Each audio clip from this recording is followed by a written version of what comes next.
আগামী জাতীয় সংসদ নির্বাচনকে সামনে রেখে দীর্ঘ ১৭ বছর পর খুব দ্রুতই দেশে ফিরবেন বিএনপির ভারপ্রাপ্ত চেয়ারম্যান তারেক রহমান। দলীয় সূত্র বলছে, দেশে ফিরে তিনি গুলশান এভিনিউ অবস্থিত ১৯৬ নম্বর বাড়িটিতে উঠবে। তার আগমনকে কেন্দ্র করে এই বাড়িটি কতটুকু প্রস্তুত তা জানানোর চেষ্টা করব এই প্রতিবেদনের মাধ্যমে। তারেক রহমানের দেশে ফেরার জোরালো গুঞ্জনের মধ্যেই প্রস্তুত করা হয়েছে গুলশান এভিনিউয়ের ১৯৬ নম্বর এই আধুনিক বাড়িটি। ৩ bedroom, drawing, dining, living room আর সুইমিং পুল সহ সব আধুনিক সুযোগ সুবিধা রয়েছে এখানে।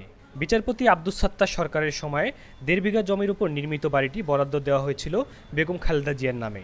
তবে এত বছর বাড়িটি তার নিয়ন্ত্রণে থাকলেও নামজারি ছিল না।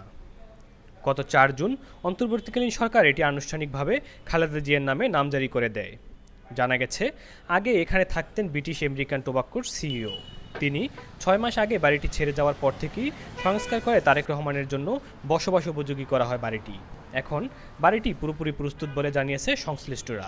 গুলশান ২ গোল চত্বর থেকে একটু সামনে এভিনিউয়ের একেবারে শেষ মাথায় এই সাদা দোতলা ভবনটি। খালেদা জিয়ার বর্তমান বাসভবন ফিরোজার ঠিক পাশেই এর অবস্থান। সরেজমিনে গিয়ে দেখা যায়, সাদা রঙের দোতলা বাড়িটির বহিরাঙ্গন ও ভেতরটা বেশ পরিপাটি করে সাজানো।